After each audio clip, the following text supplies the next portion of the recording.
The Russian army will soon receive the first remote complex, Robosniper.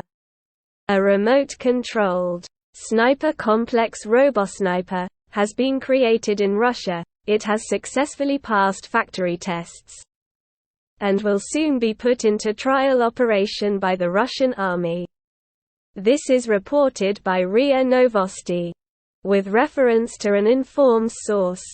The interlocutor of the publication did not disclose the tactical and technical characteristics of the complex, but noted that the Robosniper became a product of the development of the Anti-Maidan Frontier project. Earlier it was reported that the Ural armored vehicles used by the Rokgvardia received additional protection, developed taking into account the special military operation.